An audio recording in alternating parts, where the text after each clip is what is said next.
하나님의 말씀 보십니다. 창세기 26장 1절부터 6절까지 말씀을 보시겠습니다.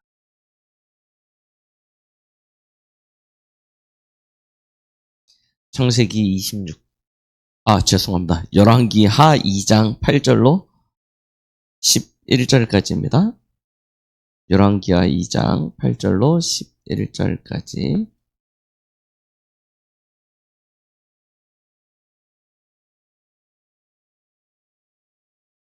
찾으셨으면 우리 같이 합독하십니다. 엘리야가 겉옷을 가지고 말아 물을 치매 물이 이리저리 갈라지고 두 사람이 마른 땅 위로 건너더라. 건너매 엘리야가 엘리사에게 이르되 나를 내게서 데려감을 당하기 전에 내가 내게 어떻게 할지를 구하라. 엘리사가 이르되 당신의 성령이 하시는 역사가 갑절이나 내게 있게 하소서 하는지라. 이르되 내가 어려운 일을 구하는도다. 그러나 나를 내게서 데려가시는 것을 내가 보면 그 일이 내게 이루어지려니와 그렇지 아니하면 이루어지지 아니하리라 하고 두 사람이 길을 가며 말하더니 불수레와 불말들이 두 사람을 갈라놓고 엘리야가 회오리 바람으로 하늘로 올라가더라. 아멘. 지난주 저희는 하나님이 엘리야를 통해서 엘리사를 부르는 그 하나님의 부르심의 장면을 함께 보았습니다. 하나님의 부름을 받은 엘리사가 선생이었던 엘리야와 함께하면서 하나님이신 언약과 미션, 이 모든 것들을 이어가게 되어지죠. 자, 그러나 엘리사가 보기에 자기 자신을 들여다봤을 때 너무나 중요한 언약과 미션이 있음에도 불구하고 선생과 같이 이 일들을 할 수 있는 능력이 없다 생각되어졌던 것입니다. 그래서 마지막 선생을 따라가면서 끝까지 그에게 구하였던 기도의 제목이죠. 우리가 세상을 살아가는 데 있어서 가장 필요한 것이라 생각되어집니다. 그것이 바로 갑절의 성령의 역사죠. 이전 버전에는 갑절의 영감을 내게 주옵소서라고 기록이 되어져 있었는데 성경이 이번에 개역 개정으로 바뀌게 되어지면서 갑절의 성령의 역사로 이렇게 이야기되어졌습니다. 이 성령의 역사를 엘리사가 엘리야에게 구하게 되어지지 않습니까? 오늘 저와 여러분들이 이 힘을 회복하는 그런 시간이 되기를 바랍니다. 특별히 우리 랩런트들은 진짜 이 힘이 있어야 돼요. 왜냐? 세상에 나가서 우리 랩런트들이 무엇을 하려고 하면 사실 우리 랩런트들이 재벌 한 2세나 3세쯤 되면 모르겠는데 그렇지 않으면 딱 현장에 가면 제일 밑바닥부터 시작합니다. 초등학교 6학년 때 자기가 대장인 줄 알았는데 중학교 딱 올라가면 제일 밑바닥으로 들어가죠. 중3 돼서 지가 대장인 줄 알았는데 고등학교 딱 가면 또 제일 밑바닥으로 갑니다. 그리고 고등학교 3학년 되면 다 천하를 다 가졌는 줄 알고 딱 했는데 대학교 딱 들어가면 제일 밑바닥이에요. 항상 그렇습니다. 어디부터 시작하냐? 가장 밑에서부터 시작해요. 직장 딱 가면 내가 이제 초등학교에서부터 대학교까지 얼마나 열심히 준비하고 공부하고 했습니까? 뭐 대단한 일 할 줄 알았는데 직장 딱 들어가면 맨 밑바닥으로 들어가요. 맨날 욕먹고 깨지고 맨날 무시당하고 그게 일상입니다. 그러면 흔들린다니까. 나도 모르게요. 멘탈이 흔들리게 되어집니다. 이게 뭐지? 하는 순간이 온다니까요. 그래, 그게 그냥 하루 이틀 지나가면 괜찮아지냐? 그렇지 않아요. 전부 다 나보다 다 어른들이야. 나보다 다 아무리 무시하는 사람도 나보다 다 경력이나 능력이 뛰어나. 그러니까요. 들어가는 순간부터 그냥 계속 어린 취급당하고 막내 취급당하고 계속 힘듭니다. 그래서 랩런트들에게는 시작하기 전에 하나님이 주시는 힘을 얻을 수 있는 비밀이 있어야 된다. 오늘 엘리사가 그걸 안 거예요. 아무리 언약 붙잡고 진짜 평생의 미션과 비전을 가지고 도전을 해도 시작하는 단계에서부터 큰 어려움이 올 수 있는 것입니다. 그래서 그는 하나님 앞에 힘을 얻는 기도부터 시작합니다. 여러분, 하루를 시작할 때, 무슨 일을 시작할 때 제일 먼저 뭐부터 가져야 되냐? 하나님이 주시는 힘 가지고 시작해야 돼요. 하나님이 주시는 힘 얻으면 괜찮냐? 아니라니까요. 나가면 또 힘들어진다니까요. 그때 우리의 생각과 우리의 마음이 지켜져야 됩니다. 우리가 가는 그 길에서 나를 붙들어줄 수 있는 또 다른 힘이 필요합니다. 그것이 하나님의 인도입니다. 내 생각과 판단이 바르게 돼야 된다니까요. 이걸 못 견뎌서 뭐 하냐면 우리 랩넌트 세대들이요. 직장을 계속 못 가요. 며칠 가다가 힘들면 때려쳐. 또 가다가 마음에 안 들면 때려쳐. 그러다가 직장 가기 싫으니까 어디로 가냐? 그런 거 이런 거 보기 싫어 알바 갑니다. 왜냐? 알바는 그냥 때려치면 되거든요. 때려치면 됩니다. 파트타임으로 내가 하고 싶은 만큼만 하다가 힘들면 포기하면 되고요. 그래서 뭐하냐? 직장을 안 들어가고 알바로 계속 돌아요. 그럼 어떻게 되겠습니까? 지금은 괜찮죠? 부모님도 있고 혼자고 괜찮죠? 근데 진짜 결혼할 거 생각해봐요. 알바하다가 결혼할 거 생각해보십시오. 어떻게 되겠습니까? 못해요. 할 수 없어요. 나중에 40대, 50대, 60대 됐는데 계속 그 생활을 하고 있다. 그럼 어떻게 되겠습니까? 그래서 우리의 생각과 판단과 행동이 바르게 돼야 되는데 그걸 어떻게 찾아가냐? 성령의 인도. 이걸 누리는 기도입니다. 안 그러면요.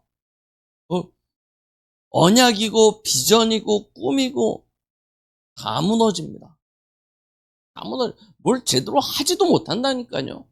이미 시작하기 전에 완전히 이리 때들 덤벼들듯이 덤벼드는데요. 거기서 다 깨져요. 그거 뛰어넘을 수 있는 힘이 있어야 됩니다. 그때 우리의 생각과 우리의 판단과 행동이 하나님의 것으로 바르게 인도받을 수 있는 그 힘이 또한 우리에게 필요합니다. 그러면 괜찮냐? 아니요, 여러분. 하루 일과 딱 마치고 집에 들어와 보십시오. 어떻습니까?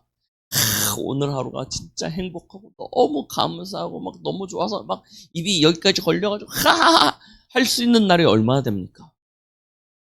없어요.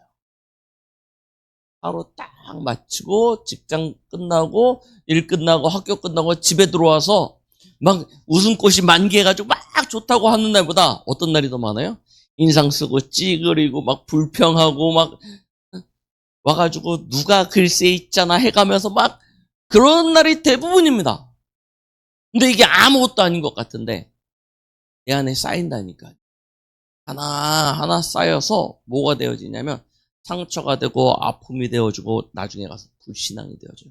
그게 나를요 완전히 마음과 생각과 우리의 육신을요 잠식해 들어가요. 그러면 결국 뭐 하냐? 그 상태가요 나의 영적 상태를요 완전히 무너뜨린다니까요. 그런 날들이 1년 365일 중에 여러분 300일만 된다고 생각해 보십시오. 어떻게 되겠습니까? 그래서 우리에게는 어떤 시간이 필요하냐면 하나님이 주시는 능력을 얻는 시간이 필요합니다. 예, 치유의 시간. 이 시간이 우리의 하루 24시가 이 속에서 엮어져 가야 돼. 아침에 하나님이 주시는 힘부터 딱 얻으십시오. 어떻게 얻냐? 말씀으로 확인하시는 거예요. 나에 대한 정체성을 말씀 속에서 찾는 거예요. 나도 그렇지. 하나님의 오늘 내게 원하시는 뜻과 계획이 무엇인지.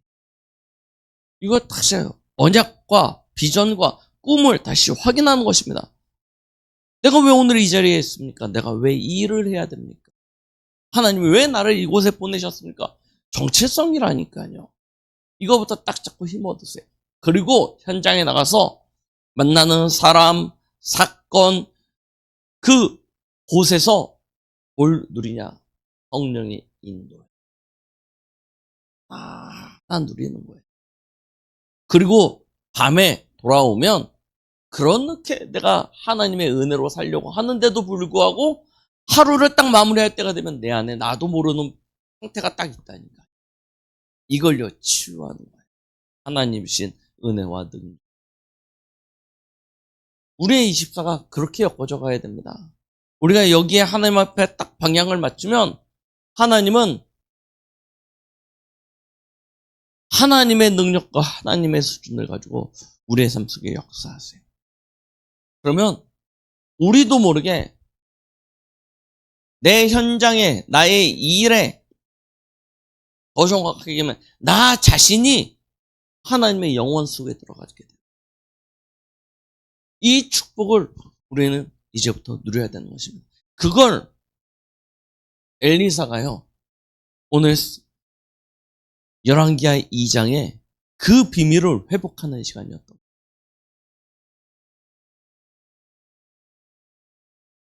참 감사하죠. 무엇이 감사하면 엘리사에게는 그의 스승이 있었다는 것입니다.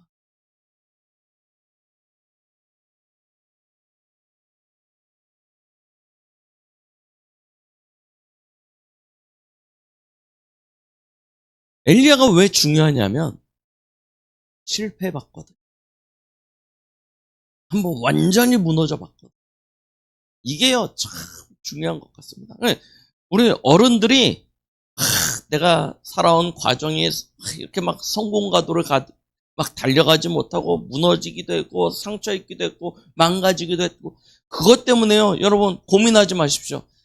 우리 후대들, 우리 랩런트들에게 그것이 큰 자산이고 발판이 되어집니다. 왜냐? 해봐야 돼요.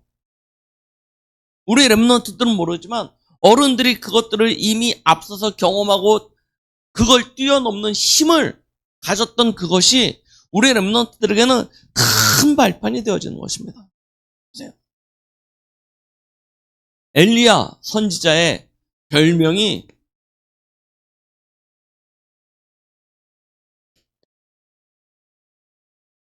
능력의 선지자입니다. 생각만 해봐도요 얼마나 멋있습니까? 갈멜산에서 850명의 저 이방신들을 섬기던 제사장들과 대결을 합니다. 이 850명의 선지자들이 바알과 아세라의 이름을 부르면서 응답해달라고 막 부르짖습니다. 근데 응답이 안 와요. 그러니까요 옷을 찢고 자해를 해가면서 거기서 응답 달라고 밟아놓습니다. 근데도 끝까지 응답이 안 와요. 엘리야가 이야기합니다. 야, 더 질러봐라, 더 해봐라. 니네 신들이 자나보다 하면서 조롱하지 않습니까? 결국 응답이 안 와요. 싹 치워라. 그래놓고 다시 제단을 쌓습니다.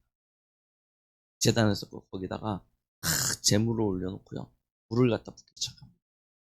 양동이로 가져다 물을 부어요. 얼마만큼 부었냐? 그 제단 주위에 도랑을 팠는데 도랑에 물이 가득 찼을 정도. 흥건하게 합니다. 그래놓고 하나님 앞에 기도합니다.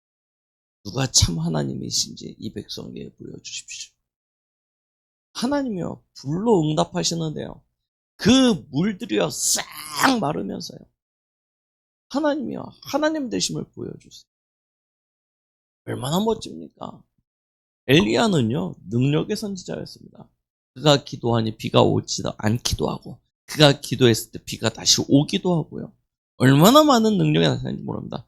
앞서 보시라니까요. 열왕기하 1장에 얼마만큼이냐 하면 아하시아 왕이 엘리야 데리고 오라고 그럽니다. 엘리야 데리고 와 하면서 군사 딱 장군한테 군사 50명을 보내가지고 데리고 와 잡아와 그랬습니다.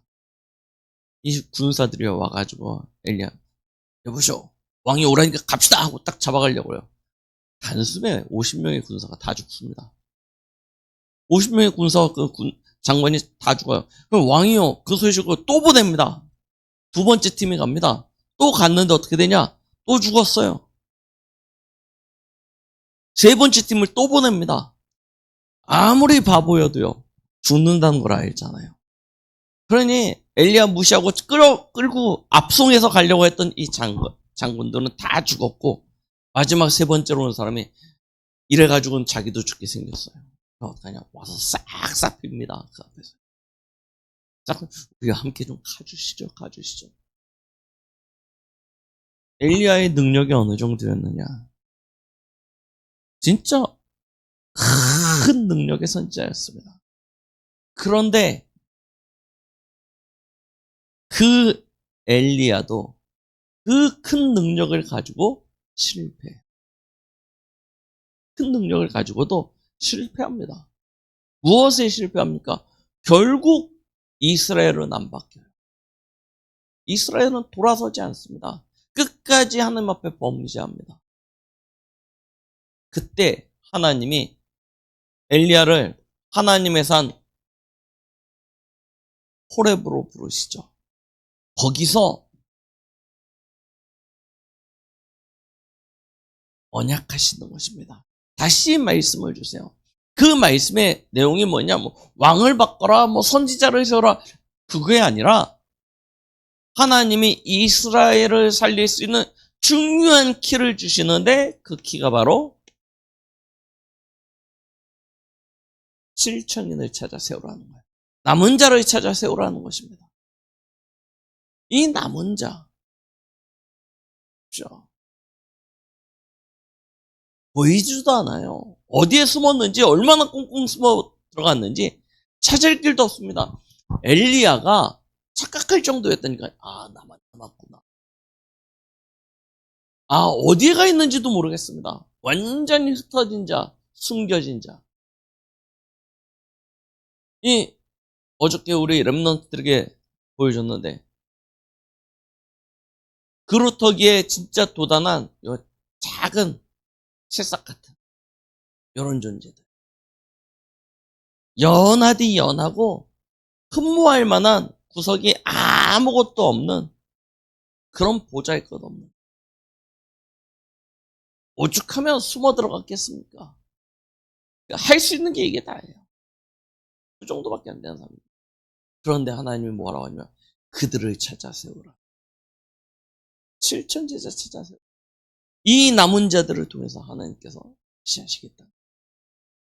그래서 이 호렙산에 이 하나님 주신 약속을 붙잡고 난 이후에 엘리야의 사역은 숨은 사역으로 바뀝니다.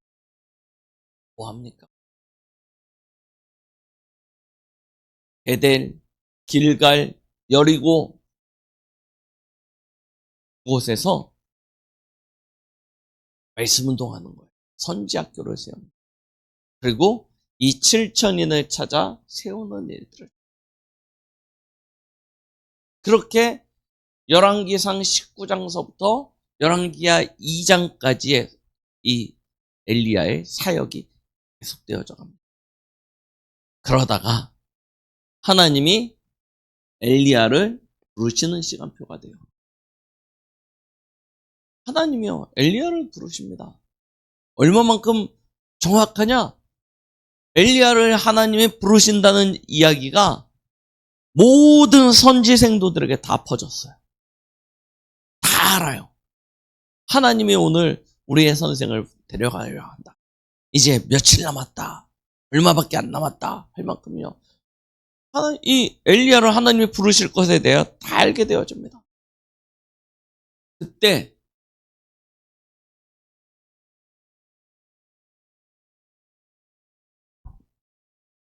엘리야에게서부터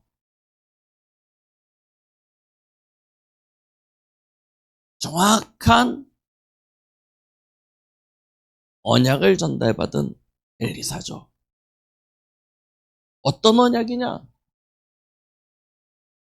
복음입니다. 다른 것 없습니다. 창세기 3장 15절. 여자의 후손으로 오실 메시아. 이 언약. 이거 아니고서는 안 돼요. 이스라엘 백성이 왜 고통당합니까? 왜 죄악 가운데 빠졌습니까? 다른 이유 없습니다. 언약 잃어버린 거예요. 주의 말씀을 버렸습니다. 어떤 말씀입니까? 출애굽기 3장 18절. 우리의 죄와 허물을 해결할 하나님이 주신 유일한 길입니다. 피. 장차 그리스도로 오실 예수님의 그 십자가를 상징하는 그 피. 이걸요, 버려버린 거예요. 그리고 누구 앞에 절합니까? 제단 헐어버리고 이방신들 앞에 가서. 심지어 어느 정도냐? 이 이방신들한테 제사하는 건요, 굉장히 음란하고 타락되어진 모습이었습니다. 더군다나 이방신들 중에 몰록이나 이런 신들은 인신공양도 받아요. 그래서 자기의 자녀를 제물로 드리기도 했습니다. 완전 타락한. 뭘 모릅니까? 그것이 마귀의 일인지 몰라요. 마귀의 머리를 박살내. 그 이름, 예수 그리스도. 죄와 허물을 사하여 주실 그 이름, 예수 그리스도. 다시 하나님 만나는 참 선지자로 오실 예수 그리스도. 왕이요 제사장이요 선지자로 오실 이 그리스도의 비밀을 모르니까 어디로 빠질 수밖에 없어요? 우상숭배로. 세상 쾌락과 즐거움과 그 문화 속에 빠져들어가서 거기에 취해서 살아가는 것입니다. 멸망당하는 것인지도 모른 채.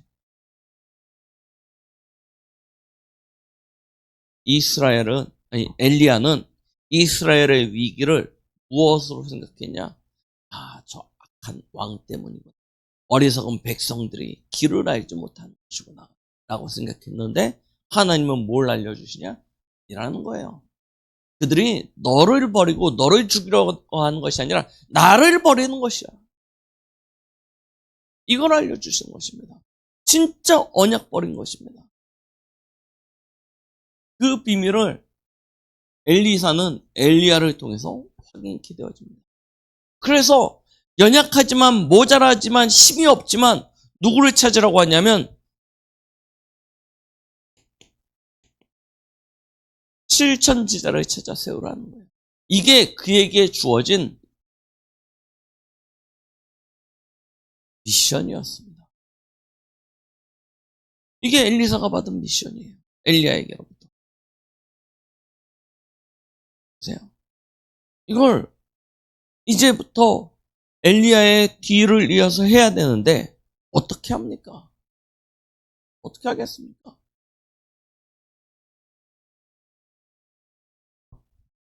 엘리야는 베델, 길갈, 여리고 선지학교를 쫙 세워서, 그래서 흩어진 제자들을 그곳에서 모아서 선지 생도로 훈련시켰는데, 그들이 오늘 엘리야가 하나님 앞에 부름받는 사실을 듣고 뭐합니까? 또 다시 언약, 또 다시 미션, 이거 버리는 거예요. 왜요? 내 자리, 내 위치, 내 목 챙기기 시작해요. 이거 챙기기 시작합니다. 내 것 챙기느라고요. 이것도 놓치고요. 서로 자리 싸움합니다. 엘리사에게 이야기합니다. 왜 미련하게 스승 따라가느냐? 왜 엘리야 선지자 따라? 너 하나님이 엘리야 선지자, 우리 스승을 데려가려고 하는 거 모르냐? 너 왜 거기 따라가냐? 그냥 이제 가실 분들은 가게 냅두고 네 것 챙겨라. 네 자리, 네 목, 네 것 챙겨라 라고 이야기합니다. 왜 따라가냐는 거예요. 그럼 누가 그러냐? 여리고 갔더니 여리고에서 그래요. 길갈에 갔더니 길갈에서도 그래요. 베델에 갔더니 베델에서도 그래요. 다 붙잡습니다. 심지어 누구도 그랬냐? 그 이야기를 들었던 엘리야도, 야, 사람들이 다 너에게 말하지 않냐? 너 나 따라온다고 뭐가 있냐? 있어. 따라오지 말고 여기 있어. 자, 해야 되겠습니다. 엘리사가 진짜 앞으로 해야 될 건 언약을 가지고 하나님이 주신 미션을 따라 시대를 살린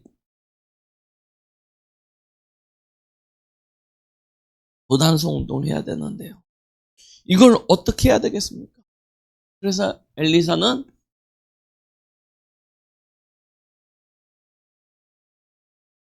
진짜 기도 제목을 발견하게.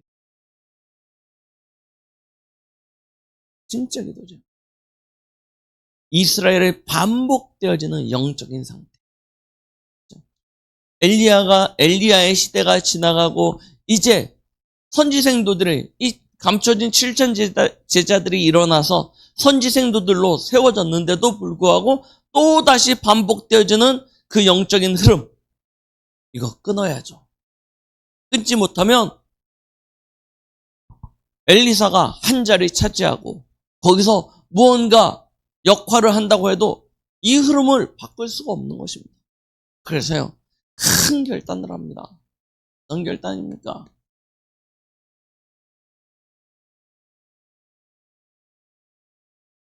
사람들의 말 따르지 않습니다. 얼마나 말하기 좋아합니까? 선지생들이 웅성웅성거립니다. 이제 우리 엘리야 시대 끝났다는 겁니다. 우리 선생님의 시대 끝났어. 그래서요. 이제 우리 시대가 왔어. 우리의 자리, 우리의 위치, 우리의 목 챙겨서 이제 우리가 해보자 하면서요. 웅성웅성합니다. 그러면서 야, 우리끼리 한번 힘 모아보자. 이런 얘기들 하지 않습니까? 그러면서 세상 지식, 세상 방법 가지고요. 이야기합니다. 네가 저기 맡아라. 내가 여기 되니까 해가면서요. 서로 막 그러고 있는 겁니다.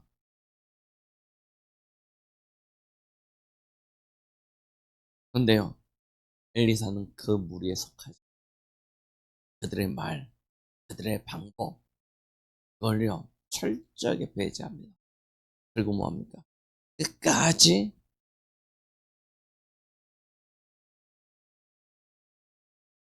엘리야를 따르죠. 하나님의 살아계신과 내가 선생님을 두고 내가 맹세한다는 것입니다. 내가 먼저 떠나거나 넌 먼저 배신할 일이 없다는 것입니다. 끝까지 따라가겠다는 것입니다. 끝까지 따라가요. 그래서 오늘 마지막 장면 저희가 읽었던 열왕기하 2장 8절부터 심지어 이제 요단을 건너서 탁 가면서 이야기하지 않습니까? 야가 도대체 내게 무엇을 구하냐? 이게 무엇이에요? 내게 선생님의 인장을 주십시오. 내가 다 가지게 주십시오. 이걸 구한 게 아니에요. 뭘 원합니까? 선생님에게 하셨던 성령의 역사가 내게는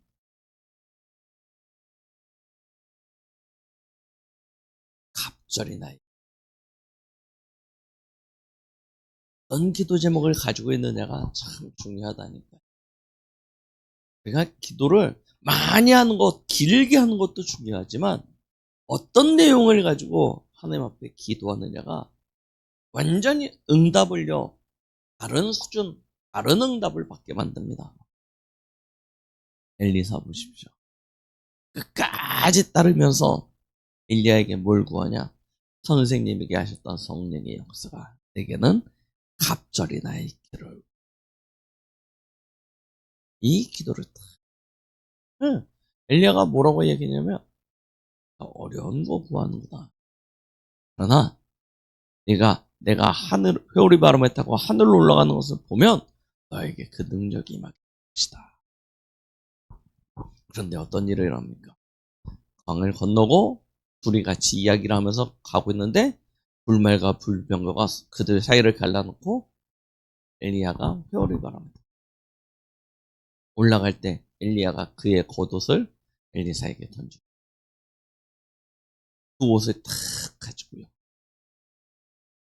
엘리사가 뭐하시죠?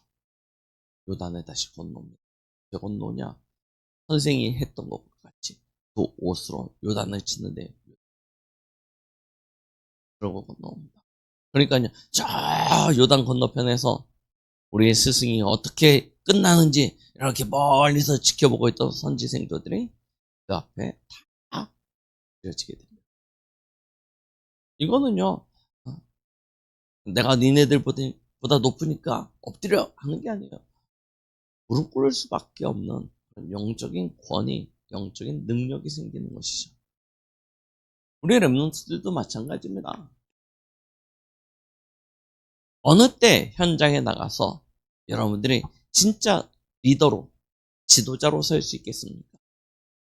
많은 시간이 흘러가면 그렇게 되겠습니까? 물론 시간이 흘러가면 여러분들이 어떤 일에 익숙해지고 사람에게 익숙해지고 현장에 익숙해지니까 전보다는 쉬워지겠죠. 그런데 그렇게 되면 어떤 상태가 되어지냐면 요 수준을 못 벗어나요. 일이 쉬워지고 사람이 편해지고 환경이 익숙해지면 그 흐름, 그 분위기 속에 동조하게 되어집니다. 그래서 한국의 기독교인이 아직도 많이 없어졌다 해도 아직도 많거든요. 아직도 많습니다. 여러분 주위에 교회 다니는 사람들 찾아보십시오. 많이 없어졌는데 그런데 아직도 많아요. 문제는 원래 했던 대로 하는 거 있잖아요. 원래 이 바닥이 그래 하는 거 있잖아요. 그게 안 바뀌어요. 그 흐름이 안 바뀐다니. 그 영적인 흐름이 안 바뀌어요. 아합 왕 때 이스라엘이 언약을 버리고 주의 제단을 얼고 선지자들을 죽이고 아합 왕 때만 이릅니까? 아니에요.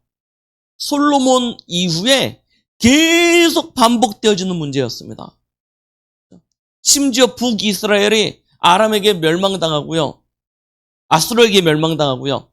남유다가 바벨론에게 멸망당하고요. 그 이후에 바벨론 이후에 다시 회복되어졌는데도 불구하고 안 바뀌어요. 그 흐름.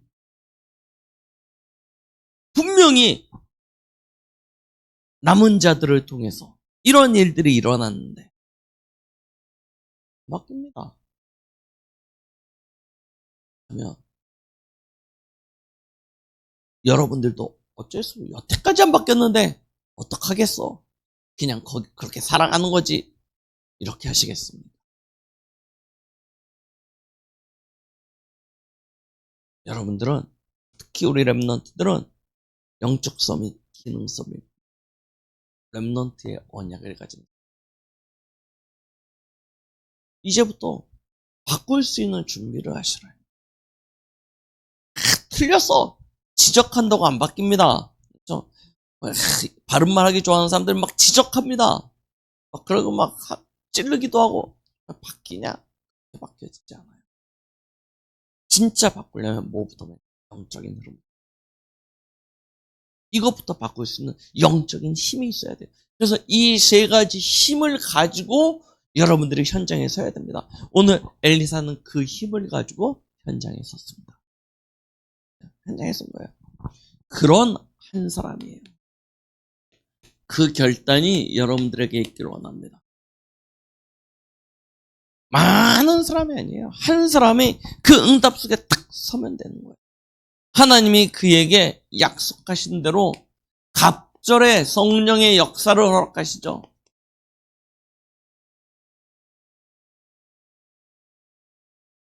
진짜 이 축복 받으시기 바랍니다. 약속하셨잖아요. 내가 말세 내 남종과 여종에게 나의 영을 부어주시겠다 약속하셨습니다. 여러분들의 힘으로도 능으로도 되어지지 않냐는 그 일을 하나님이 하나님의 영으로 하시겠다고 말씀하셨어요. 그래서 사도행전 2장에 오순절 마가다락방에 성령의 역사가 나타나지죠. 그 성령의 충만함을 입은 초대교회는 세계사를 바꿔버렸습니다. 세계사를 바꿨다니까요. 여러분들 중에 한 명만 일어나도 된다니까요. 우리의 가문에 흐르는 이 저주 어떻게 할 것이냐? 교회에 흐르는 이 문제 어떻게 할 것이냐? 현장의 이 흐름 어떻게 바꿀 것이냐? 한 사람이 응답받으면요, 다 해결돼요. 이 축복을 오늘 우리가 결단하는 거예요. 요단이 갈라집니다. 선지 생도들이 엎드린다니까요. 얼마만큼 하나님께서 엘리야에게 능력을 주시냐면, 우리 나아만 장군 이야기 하시지 않습니까? 나아만 장군 이야기 하시잖아요. 문둥병을 그냥 한 번에요. 뭐 기도도 안 합니다. 요단강 가서 7번 씻어. 습니다. 얼마만큼 엘리사가 능력을 받게 되어지냐면, 우물에 빠진 도끼, 그 도끼를요, 우리 금도끼 은도끼 하듯이요, 진짜 전설처럼요, 도끼가 다시 떠오릅니다. 그런 일이 일어난다니까요. 하나님이 얼마만큼 엘리사에게 능력을 주십니까? 아람 왕의 침실에서 일어나는 이야기까지 다 알고 그 전쟁의 위협에서부터 나라를 지키게 되어집니다. 그러다가 위기가 왔을 때 하나님은 엘리사에게요, 불말과 불병거를 동원하셔서 그를 지키시죠. 그를 지키십니다. 하나님이 하시는 거 보시라니까요. 그냥 능력을 주시는 게 아니라 하늘 군대를 동원하셔서요, 그가 있는 곳에 하나님의 군대가 파송되어서 지키고 보호하고요, 대적들을 완전히 어둡게 만들어버려요. 그래서 싹 포로로 잡아가지고요, 왕 앞에 데리고 가지 않습니까? 그럼 어떻게 됩니까? 왕이요, 아무리 무능한 왕도, 아무리 약한 왕도 하나님의 응답과 역사가 그 정도 일어나니까요, 어떻게 됐냐면 엘리사에게 아버지요 합니다. 아버지요.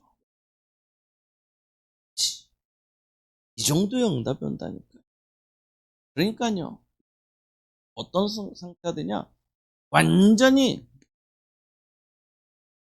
강대국이 무릎 꿇습니다. 강대국이 무릎 꿇습니다. 아무리 해봐도 더 이상 승산이 없어요. 엘리사가 사는 날 동안에는 이스라엘을 건드려서는 전쟁이 그치게 돼요.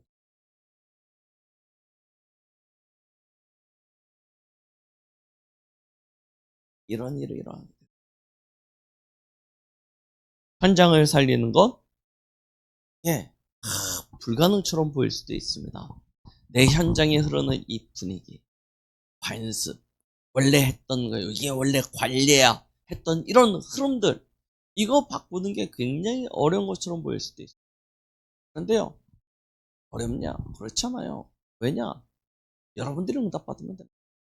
한 사람이 딱 응답받으면요, 다 바뀌게 되죠.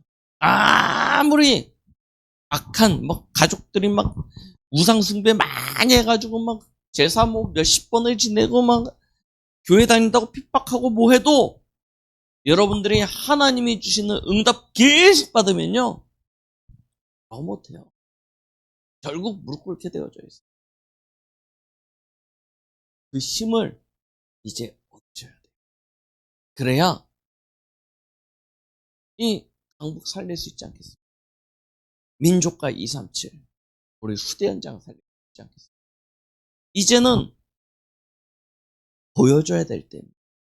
그렇죠?